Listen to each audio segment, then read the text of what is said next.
Today we're going to talk about finding your perfect cycling weight. And it's been kind of a year-long journey for me. Well, it's been many years, but over the last year,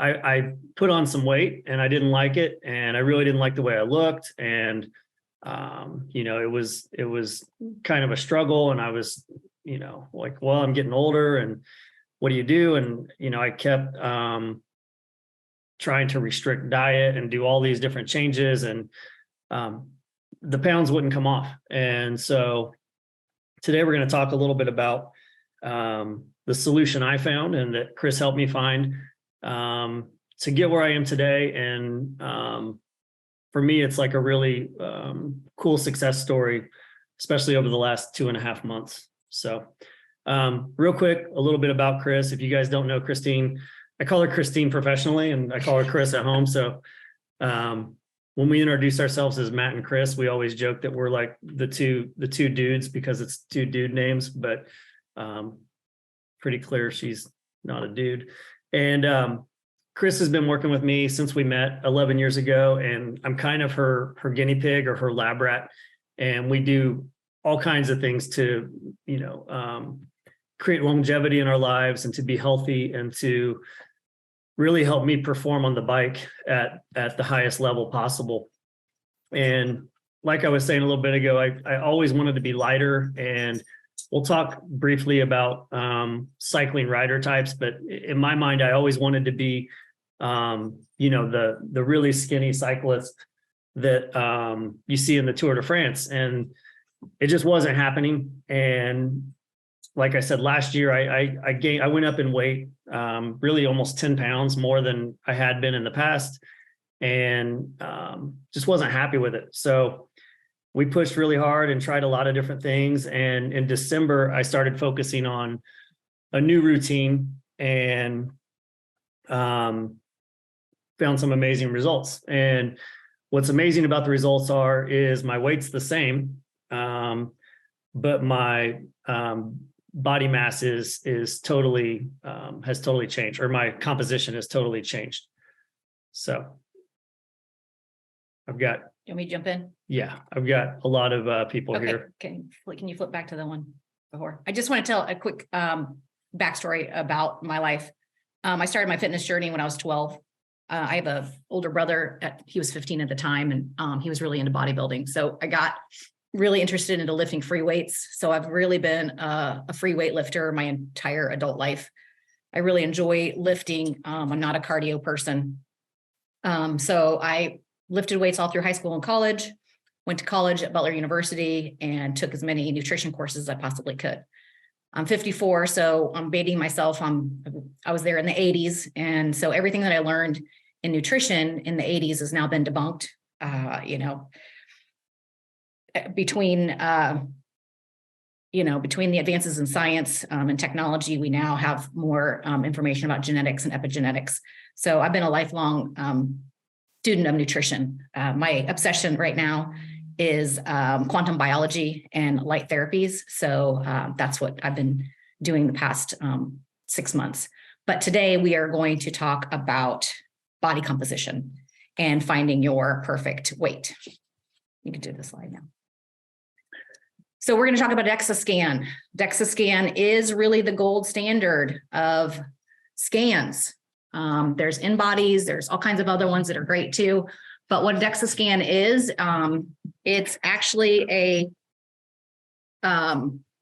X-ray that scans your body, that effectively divides your tissue into the following buckets: bone, fat, and other. The other is mostly muscle, but it's also your organs. So that's what we're going to be looking at today. I know that as cyclists, you all love data. Matt says if it's not on Strava, it didn't happen. So I know how you guys are, and you want to make sure that. I didn't invent that term. But. I'm just saying, if it's not on Strava, it didn't happen. So we're going to go into the data of a Dexa Scan today. Looking at a Dexa Scan, the first thing you're going to see is your total body fat. And that's a very accurate measurement via the Dexa. So your total body fat divided by total body weight is your body fat percentage. And then we're going to go to the visceral fat. So the visceral fat is the fat that's around your organs. This is one of the most important parts of the Dexa scan, I believe, because that is where disease happens or disease can be prevented. So if you're going to have excess energy in any way in your body, you want to have it in your subcutaneous pockets of fat and not around your organs. And we're going to go through one of my favorite doctors, Dr. Peter Attia's Dexa scans, because he has 11 years of them. And I don't know of anyone else that has 11 years of data. So we're going to use that as part of the presentation. And then we're going to also look at Matt's too. So what I like about what Peter, his example, he uses that everybody has a sort of a different size bathtub. And so your genetic capacity to store fat in that safe space in your body is different for everybody. But the water coming in the bathtub is what you're eating. And the water leaving the bathtub through the drain is the energy expenditure. You'll either be a net accumulating or a net losing water in that bathtub. But if you get to the point where you exceed your bathtub's capacity, you'll hold water and you'll start to spill over. Really bad things will happen. Nobody likes even a small amount of water on their floors, and God forbid, their drains and heating ducts. So basically what he's saying is when you gain any kind of fat, you want it in that area and not in the visceral fat. So we will be looking at that number very closely. And then the third thing is the bone density. So when I saw Jeremy at VQ Labs last year, I wasn't even going to get a Dexa scan because I was freaked out about the fact that it was an x-ray and I don't want to have any more x-rays than I need to. But after reading and understanding how low grade the x-ray was, it's definitely beneficial for bone density. And as a 54-year-old woman, bone density is very important to me, along with all of you. It's very important. But as you go through menopause, as I am doing now, bone density really, really can, tank. So what I like about Jeremy's Dexa scan is it does a really good job on showing your bone density. So they basically take your bone density and they take a Z-score, and that Z-score is your age sex matched. So if you have a good Z-score, then your bones are dense. And if you don't, then you'll have a deviation from that. So we'll go through into that more in depth if we want. Then the ALMI is calculated by looking at the lean mass of your arms and legs in kilograms and dividing that by your height in meters squared. I know this is a lot of math, but the FFMI takes the total fat-free mass in your body and divides it by your height in meters squared. These are just information for you guys to look at when you do get a Dexa scan. The standard is getting 75% or above in those numbers. So if you have body muscle mass of 75% or more, you are in like the elite group. So that's what we're going to be looking at. And how often should you get one? That varies. If you're really looking to make a change in your body composition, the suggestion would be every 2 to 3 months. I know Jeremy says every 2 to 3 months too, so you can really get a good feel of how you're doing and how you're changing your body composition by your workouts and your nutrition. And then if you feel like you've hit your goal of how you want to look, every 6 months, maybe even every a year. All right, so we're going to go to the next slide, which is Dr. Peter Attia. I love him. He's great. He's one of my favorite doctors, but I have like a million doctors that I follow. So you just like him because he has my haircut. Yes, absolutely. So I like this because he has 11 years of data, which is great. And he started when he was 38 years old. So this is a lot like Matt Tanner. So again, he's 50 now. Peter Attia is 50 and Matt just turned 49. So they're a little bit off, but I like the progression that we took from 2011 to 2022. So his first Dexa, just to give him background of it, he was a cyclist. He was cycling, swimming, and lifting, and he was also carb restricting. So if you look at his total mass, he was at about 180 pounds. His lean mass is about 156 pounds. And so you take his fat percentage, his body fat's at 9.3%. That is super lean. That's a 38-year-old super lean guy. Okay. And he's carb restricting. That's the only thing he's doing in his diet. And then his second DEXA in August, he's dropped a few pounds because he's gone completely keto. Okay. So keto, as many of you know, it's high fat, moderate protein, low carb. He's still cycling, and swimming and lifting. Okay. So we go to the next 3 DEXAs. 7.5. And he's lowered his body fat to 7.5. So he's gone from just carb restricting to actual physically going keto. And he's dropped about 1.5% in body fat. So he's super lean now, like crazy lean, but he's now 39. You take the next 3 DEXAs, he's strict keto. So as you can see, he's gone from 174 to 167. He's like completely shredded. So he's like super, because he's 6 feet tall. So that's a really, really skinny number. But then his lean mass, as you can see, has also gone down a little bit. And then if you go over to the body fat, his body fat is actually the same as it was back when he was 180 pounds. So this keto diet has taken away a lot of his muscle mass, but he's also lost a lot of weight, you know? So just because he's skinny doesn't mean that he's gotten more muscle. He actually has 10 pounds less muscle at 167 pounds from back in May of 2011. Can I interject? Yeah. And we know what Dr. Attia's sport was, or what he was doing athletically, cycling, swimming, lifting. We don't have any performance data to know if his performance got better, or, you know, if he put out less power watts during this time of losing this lean mass. But I have my own theories on. And he was competing in time trials. So he was a time trial. Yes, go ahead. Time trial rider. Yeah. Yeah. Yes. And he was competing in it, not just riding. So during those last 3. Now in 2014, if you look at his 2014, he's at 171 pounds. He stopped keto and went into time restricted and prolonged fasting. So he was a guy that, what I would do is he would do a 7-day water fast every quarter, and he would do a 3-day water fast every month. And he did that in 2014 to 2016, which is a lot. And he would eat OMAD. So he would eat 1 meal a day, and he would do all this fasting. He did stop riding as much as he did before because he had children. So now he has small children in his house. His practice is taking off. He's still riding his bike, but riding less, and still working out as much as he was, just not as riding as much as he wanted to. So again, this is his fasting and time restricted feeding that he's done between 2014 and 2020. So if you look at his 2014, he's at 8.4% body fat.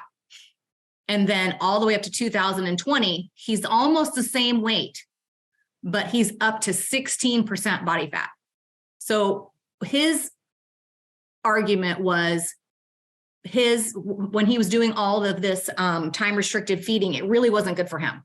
You know, it was good for autophagy. You know, he probably, gave him prolonged life and health and vitality. But in reality, it really brought his body fat back up because he wasn't as lean as he used to be because he was fasting so much. A lot of people that are in the longevity groups, which I'm in as well, fasting is very important to get rid of senescent cells. A lot of people do it, and for cancer, if you have any kind of diseases, fasting is really great. But I think for what Peter was doing, it was too much, and it was for too long of a time. Then in 2021, if you go to he was 176 pounds, so he's about 5 pounds heavier. He shifted to high protein and stopped fasting completely. No more fasting, did 3 meals a day, just ate normally, but increased his protein to 40 grams per sitting. So he wouldn't eat unless it had at least 40 grams in it. You're wasting your time, you're wasting your money, and you're wasting calories if you just eat without making sure you get your 40 grams. So that's what he did. So basically he gained 5 pounds, but then he lost 2% in body fat. So you can see just by him stopped fasting, started adding protein and adding protein consistently, he's actually dropped his body fat 2%, which is a lot. And he gained 5 pounds. So he had this inverse reaction, which that's really, really hard to do. And he did it in 8 months. Yeah, like 8 months. So that's crazy. Then after that, 2022, if you go back to January or February, he had shoulder surgery between February and December. And as you can see, his weight went skyrocketing. He didn't work out as much. He basically just ate with abandonment, but he always made sure that he had his 40 grams of protein per meal. And he didn't even care. He's like, I just ate, if there was something in front of me, I ate it. So he really didn't care at that moment between those 8 months or 10 months. He gained 10 pounds in weight. That's a lot. But his lean mass also went up, 3 pounds. And he really didn't, his body fat went up about 3%. So for him, shoulder surgery, having be bedridden for a while, eating whenever he wanted to, and just being totally relaxed in his diet, he really kind of stayed in a pretty good position. And if you look at his VAT, so his visceral fat is at 100, these are in grams, by the way. So 113 grams, just to put it in perspective, that's only 0.21 pounds, 0.2 of a pound. So that is like, he has no visceral fat. He is super shredded, even though he's at 16% body fat. So that's a pretty eye-opening number, because unfortunately we don't know what his visceral fat was down in 2011, all these areas, because they weren't calculating it back then. But Jeremy's at VQ Labs, they do calculate that, which is great. So then he decreases his body fat to 14% in the next one, but his visceral fat goes up. Again, let's put it in perspective. That's 0.6 of a pound. So anyway, just know that the visceral fat is very, very low. All right, next one. Now, Matt's. There's Jeremy at the top talking to Matt and going over his stats. So Matt's done 2 Dexa scans. Last year, he was 175.5 pounds, and this year he's 174.6 pounds. So he's a pound off. So if you're somebody who's watching the scale, you're gonna be like, oh, I'm like within the same weight that I was last year. I should be, I should be feeling the same. I should look the same. My performance should be the same. But in reality, if you look, he has gained 10 pounds in muscle and lost 10 pounds in fat. So his body fat percentage went from 16.9, which is still very good for a man, to 11.2%, which is like super, super lean. And if you look at his visceral fat, it's not even funny, because he's at 0.88 pounds before, and now he's at 1/15 of a pound now. So there's like no problems with any kind of visceral fat. And this all happened really within, what do you say, 4 months, 3 months? 2.5. We started what, in December? December 1st is when we started new protocols. And so the reason why this is such a drastic change is because what we did is we changed his diet to a protein-rich diet. And so things to remember, your optimal weight isn't always the lightest. Matt talked about how cyclists want to be the lightest that they can be. More muscle obviously means more stored glycogen. And for you guys that are cyclists, you know how important stored glycogen is. So it's readily available when you ride. And more muscle can mean less body fat, not necessarily. And another thing I like too is age. So what you can do at 38 is not what you can do at 48. What I did at 35, I can't do at 54. So you just have to always remember that every year you get older, you need to pivot, adjust. And with these kinds of Dexa scans, you'll be able to take this data and really help. I always say, change your body on the 8s, 28, 38, 48, 58, 68.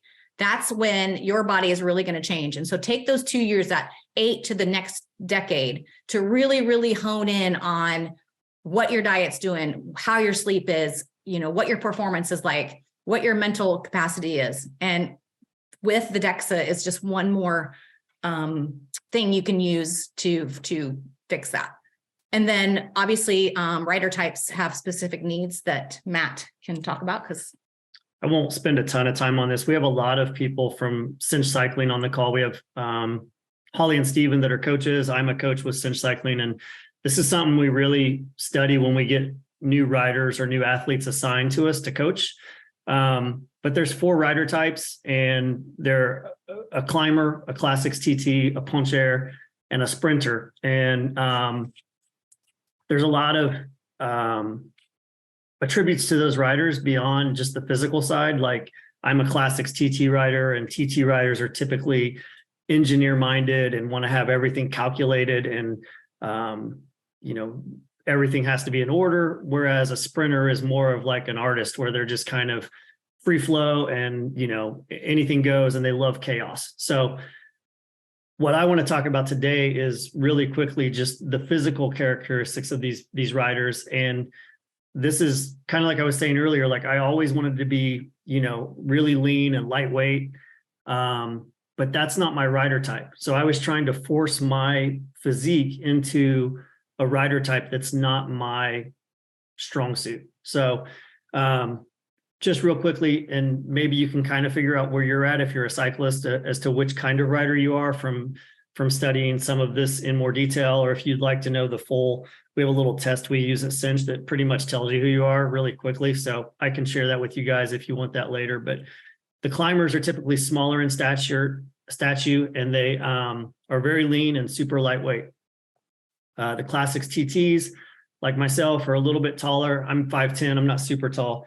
More muscular and long femurs, which long femurs was like a light bulb going off when I saw that the first time I heard this. I was like, oh, my femurs are super long. So that's my rider type. A punch air, they're shorter. They have a solid frame. They're a little bit more muscular sometimes than the classics TT, and they have a really ideal center of gravity. And then the sprinters are the guys you see like at the velodrome they look like they could be bodybuilders. They're even sometimes a little bit shorter. They're super muscular, really low center of gravity as well. So those are kind of the different rider types. And I think the key to this is learning which category you best fit in, and trying to change your body or adapt your body composition to fit those attributes, and you'll be a more successful cyclist. And then we always try to coach our athletes to then also practice in the other rider type skills, because there's going to be a day when I have to do a sprint and I'm terrible at it, but if I practice at it, I can get better. So know who you are and play to your strengths, and build the body around who you need to be on the bike. So the next is diet types. And basically diet types, any of these work for cyclists. You just have to find the one that works best for you. And the reason why all of these work, so we can go through them real quick. Diet restriction, that just means restricting certain foods. Time restriction, obviously you restrict the time. Calorie restriction, you restrict the amount of calories you take in. And you can be carnivore, paleo, vegan, keto, it doesn't matter. The key to all of the successes of any of these diets is protein. The myth of proteins too is all proteins are alike. They're not. If you ate hummus, you're going to get about 12% of that protein available for your body to use. But if you eat essential amino acids, EAAs, you're going to use 100% of those essential amino acids as protein for protein synthesis. So for me, I like to make sure that I eat the highest amino acid utilization, the AAU, as possible. And Matt as well, we try and do a 1-to-1 ratio. So he weighs 175 pounds. He needs to eat 175 grams of protein. I weigh 115 pounds. I need to at least get 115 grams of protein per day.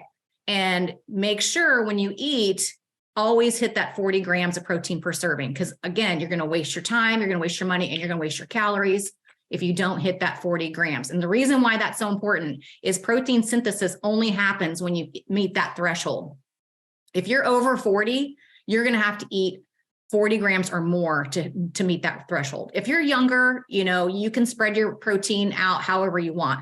But once you hit 40, your body just is not as efficient. And so for it to turn that protein into muscle and use the fat on your body to actually change your body composition, you have to hit that 40 grams. And for men, you can go to 50 grams. 50 grams every meal to make up the total number that you need for the day is very, very important. And so for us, like he just ate salmon for lunch. And so he didn't have 40 grams in the salmon. So he popped some amino acids to be able to hit the 40 grams. I don't care what kind of amino acids you use. You can use powder, you can use pills, you can use whatever, but those are a great supplement to make sure that you hit your goal every day. And every meal, again, I'm going to go back to 40 grams per meal. Yeah, my add in real quick, my epiphany that we're going to talk about next was in December. Like I said, for a year, like my weight wasn't changing, and I felt like when I looked in the mirror, I wasn't as lean as I was in years past. And in December, we adjusted, and I really focused on eating 40 grams of protein per serving. And I think I was doing pretty good at getting that 1-to-1 daily ratio, but I wasn't getting 40 grams at every serving. And that was for me a huge change. And all of December, I kept getting on the scale. I get on the scale every morning at like 5 a.m. when I wake up, and the scale wasn't changing. And it wasn't trending in any direction. When I get on the scale, it could be 4 or 5 pounds different every day because it just fluxes that much. But it was always around 170, 175. And I was frustrated, but I kept having really good rides. And we'll talk about that real quick. In December, I broke 9 of my lifetime power records, pretty much just doing my workouts on the trainer. It wasn't like I was trying to break records. I was just riding at an elevated level. So I knew something was going on. By Christmas, I was feeling my sides, and I couldn't feel the love handle I had for a year. And I was like, I think something's changing. And Chris would even say to me, like, you feel like you're bigger and stronger when I hug you. She didn't say hug, but we'll use that for the presentation. And so I knew my body was changing, but the weight wasn't. And I was still kind of frustrated. And then January came around, and we do a lot of Zwift races on Saturdays. And one Saturday we were doing a race, and I hit my 1 hour. I rebroke like 6 of my lifetime records again, and set a 1 hour power record that I didn't have any idea I could do. So, it was like 40 watts higher than my previous 1 hour number. So I knew I was getting a lot stronger, and I was kind of like, okay, well, maybe I just need to accept this weight at 175, and I'm loving the extra power. Like I feel really, really strong. My body feels strong, and I feel good. So I just kind of went with it. And then this week we decided to go visit Jeremy and get a Dexa scan. And that's when we were kind of like had the huge aha moment when we found the fat loss and the muscle gain. So my weight didn't change, but my composition really did. And is this my slide? Yeah.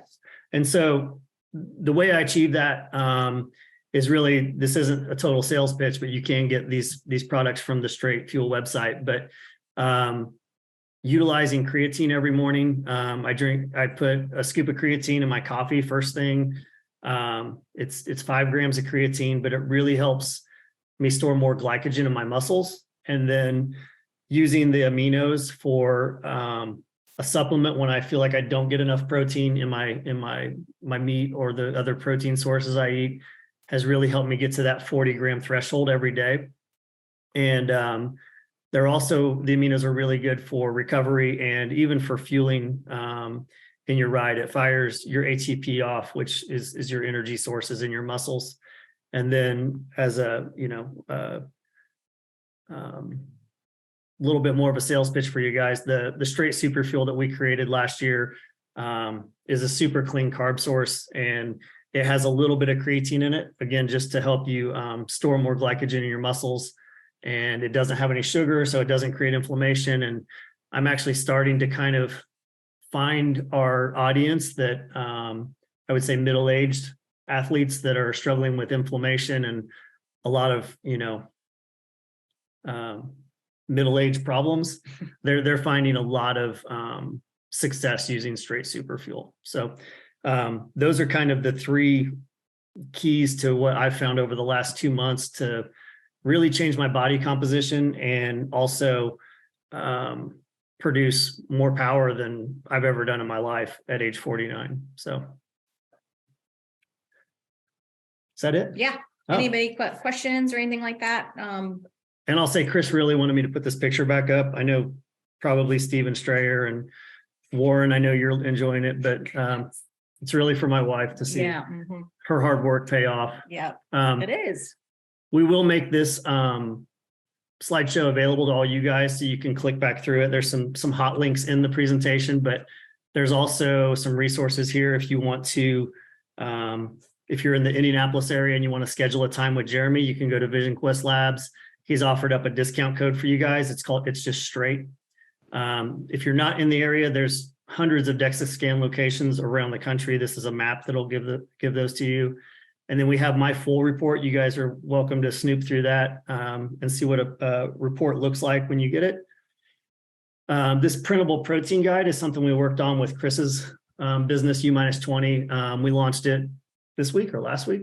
The printable guide we launched last week. And it's basically a protein cheat sheet of like which proteins have the highest utilization available, how many grams per ounce of different kinds of, beef, fish, white fish versus, fatty fish. It's something you could print off and carry in your wallet or your purse and take, we were at a restaurant and you're like, I don't know if this is enough protein for my 40 grams. Pull out this little card. It'll really help you out. A link to my bundle if you guys are interested in that. More information about Christine, the coach, and there's some additional information on the Straight Fuel website. This link will just pull up all of those little articles for you guys all at once.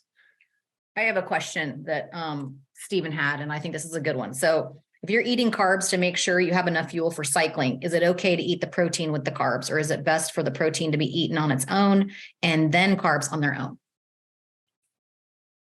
You're asking me? I'm just saying. Because I was reading a question on the chat. Okay. Just quickly, yes. You guys all obviously need carbs to do what you do, but you definitely need to hit your protein number first and then eat as many carbs as you need on the bike. It's not the carb. You have to decide how many carbs you need based on what you're doing that day and what kind of workout you have, as you guys all know. But it's very, very important though to still make sure that you hit those protein 40 grams per meal, and depending on how many meals you need that day, it will depend on how you space them apart. So make sure that there's at least a couple hours in between each time. I have a client that's 6'6", and so he has to eat 6 times a day. And so he's doing 3 protein shakes, and then he eats 3 meals. So yeah, he's giant. He's huge and he's muscular. Yeah. We had a question in the chat that I'll answer real quick from Ken. He asked if is there a loading phase for using creatine daily? And creatine's been researched like more than any supplement in the world for decades. 70 years. There's 70 years. Mm-hmm.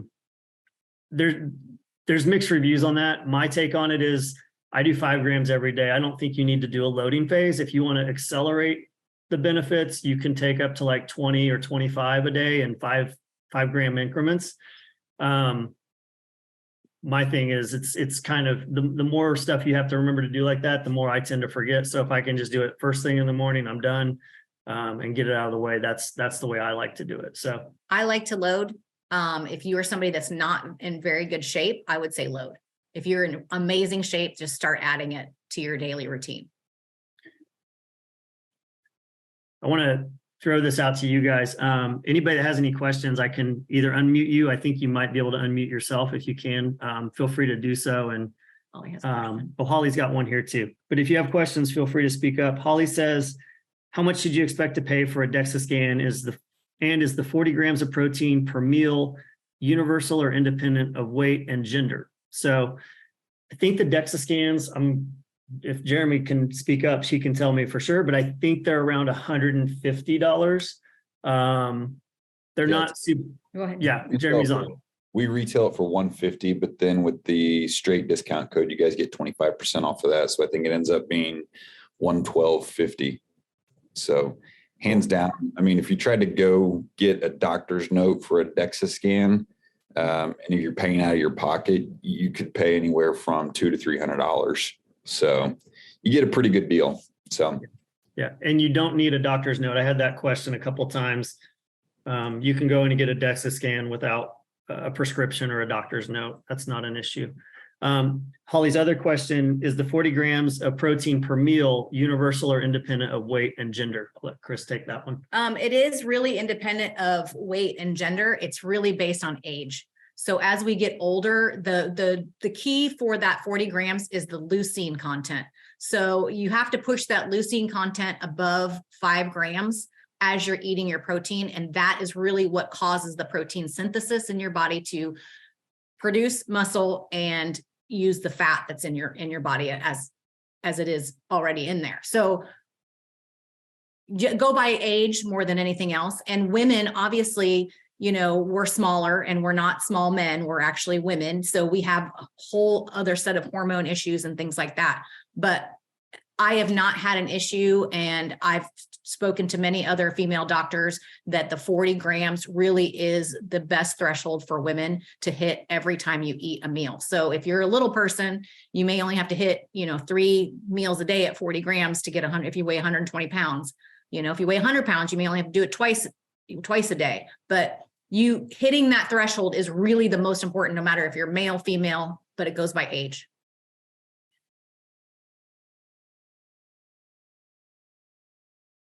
Any other questions? I had somebody else submit a question that was essentially like, in regards to macros, like what percentage of protein and carbs and fat. And to be real frank and honest, I don't focus on that very much. I make sure I get my protein in, like Chris said earlier, first thing. And then I eat the carbs that I think I'm going to need for my day, my workout, or the next day. So if I'm racing over the weekend, I'll usually eat more carbs leading up to it. But I always focus on the protein. And 3 months in, I've had really good success. So I'm going to keep doing that and doing what's working. And there's another thing too. We can eat high fat. Our bodies are able to eat high fat. So we eat a lot of fat. There's a lot of people. I have a couple clients that can't eat fat at all. It just makes them nauseous and sick. So you have to figure out what is best for your body, but the protein should always be that number one factor, and then factor in obviously the carbs and the fat. And fat is important, but if your body can't tolerate it, then don't shove it down your throat. So give you guys a chance to ask questions. I've got one more in the queue here, but anybody have any questions they want to ask?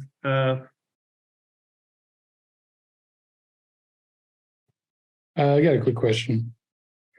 Yeah.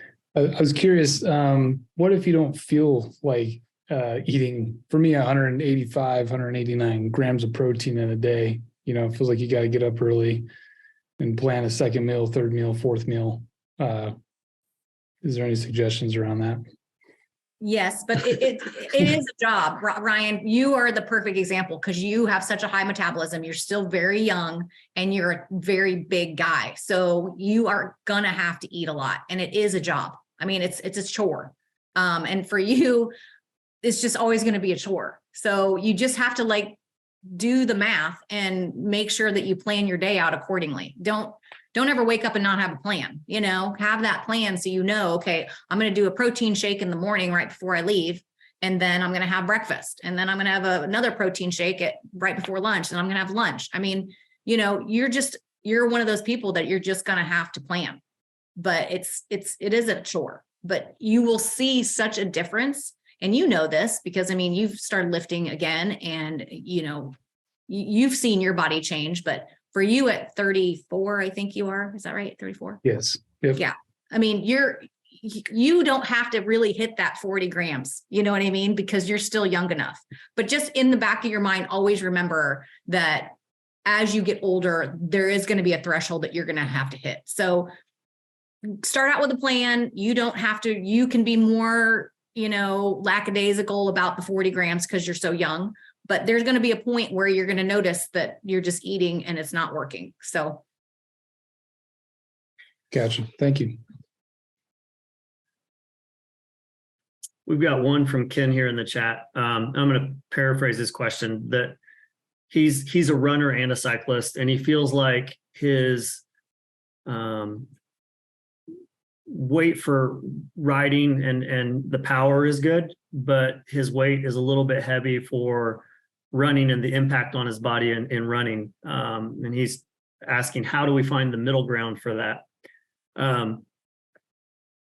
That's a tough one, Ken, because whenever you're a duathlete or a triathlete, there's, you're combining multiple sports into one event a lot of times. And I think the really successful like Ironman that you see, when I look at them on TV, I've never done an Ironman. I'll never do an Ironman.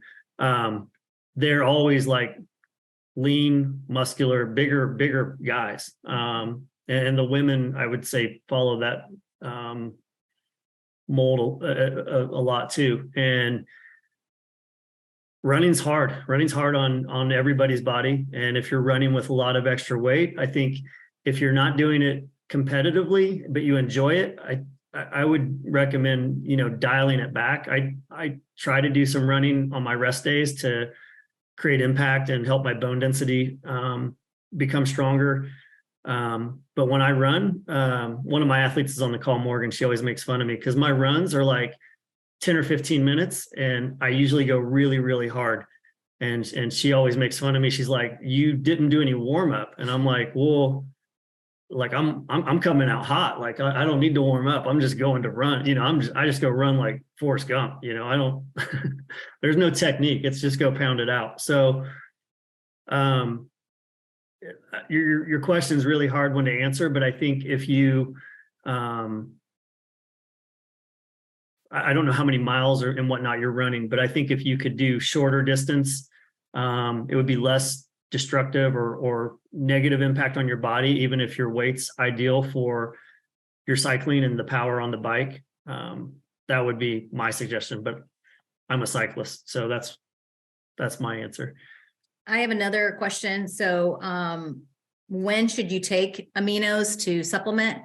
Aminos take about 20 minutes to digest, where if you're eating a piece of animal protein, it's going to take about an hour.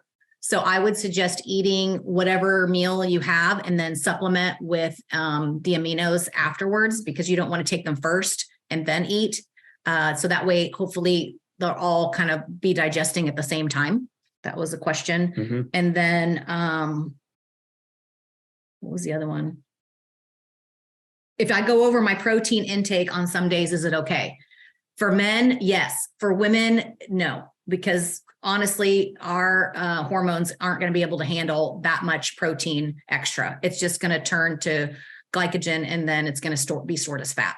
So us women over the age of 40 really have to dial in our calories as well as our protein, where men don't necessarily have to do that. We got one from Warren real quick. How does hydration fit into this? The amount, salt types, etc. Honestly, Warren, I think it's its own discussion, and I would honestly refer to Jeremy. Warren, Yes. You're in the area, and Jeremy's got some other tests at VQ Labs. One of them is a sweat analysis test that will tell you exactly how much sodium you need, and that amount can actually change. Obviously, today it's 20, 30 degrees outside.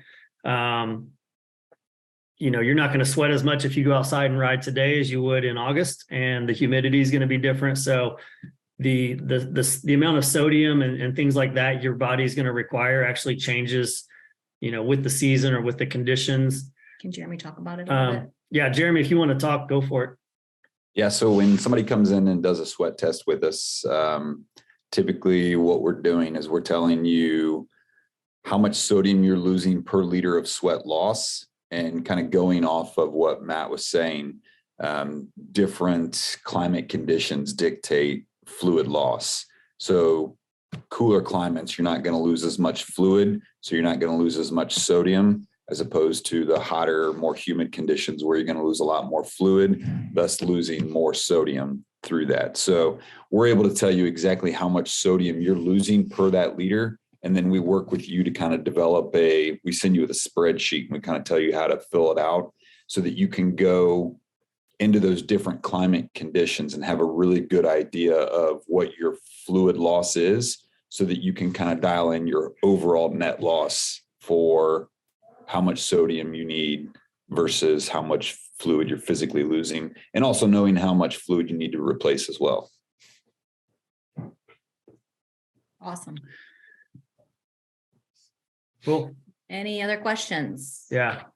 We'll do last call on questions here. And if anybody has a question they don't feel comfortable asking in the group, just email me, and Chris and I will reply to you privately. It's we're happy to help after the call too. All right. Nobody? Nope. All right. Well, guys, thanks for joining in. It was we had a great turnout. This was awesome. And if you want more information about Chris's stuff, go to u-20.com. If you want to know more about my stuff, go to straightfuel.com. And if you have any thoughts or comments, you can put them on social media or email us or whatever you want to do, and we'll be happy to chat more. Yep. Thanks. Thanks, guys.